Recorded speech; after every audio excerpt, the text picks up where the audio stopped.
പോത്ത് റോസ്റ്റ് എൻ്റെ വീട്ടിൽ എൻ്റെ ഉമ്മ ഉണ്ടാക്കുന്ന രീതിയാണ് ഞാൻ കാണിച്ചു തരുന്നത് കേട്ടോ. നല്ല അടിപൊളി പോത്ത് കിട്ടിയിട്ടുണ്ടായിരുന്നു. അപ്പോൾ അത് നല്ലപോലെ കഴുകി വൃത്തിയാക്കിയതിന് ശേഷം നമുക്കൊരു കുക്കറിലേക്ക് മാറ്റാം. 2 ടേബിൾ സ്പൂൺ ഇഞ്ചി വെളുത്തുള്ളി പേസ്റ്റും അതുപോലെ 1 ടേബിൾ സ്പൂൺ പച്ചമുളക് ചതച്ചതും കൂടെ ഇട്ട് കുറച്ച് മഞ്ഞൾപ്പൊടിയും ചേർത്തിട്ട് നമുക്ക് വേവിക്കാൻ പറ്റും. ഒരു 2 വിസിൽ മതി കേട്ടോ.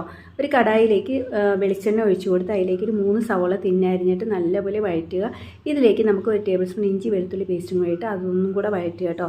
ഇതിലേക്ക് നമുക്ക് 2 ടേബിൾ സ്പൂൺ മല്ലിപ്പൊടി, 2 ടേബിൾ സ്പൂൺ മുളക് പൊടി, 1 ടീസ്പൂൺ ഗരം മസാലപ്പൊടി, 1 ടീസ്പൂൺ മഞ്ഞൾപ്പൊടി ഇതെല്ലാം കൂടിയിട്ട് നല്ലപോലെ മസാല മൂത്ത് വരുമ്പോഴത്തേക്ക് നമുക്ക് ഈ വേവിച്ച് വെച്ചിരിക്കുന്ന പോത്തിട്ട് കൊടുക്കുക കേട്ടോ. എന്നിട്ട് വെള്ളം നല്ലപോലെ വറ്റിച്ചെടുക്കണം, നല്ലപോലെ വരണ്ട് വരണം. ഇതിലേക്ക് ലാസ്റ്റ് നമുക്ക് കുറച്ച് തേങ്ങ അരിഞ്ഞതും അതുപോലെ പച്ചമുളക് നീളത്തിൽ അരിഞ്ഞതും കറിവേപ്പിലയും 1 സവോള അരിഞ്ഞതും കൂടി ഇട്ട് ഒന്നും കൂടെ നല്ലപോലെ വഴറ്റുക. ഇതിലേക്ക് ലാസ്റ്റ് ഞാൻ കുറച്ച് ടൊമാറ്റോ കെച്ചപ്പ് ചേർത്ത് കൊടുക്കുന്നുണ്ട് കേട്ടോ.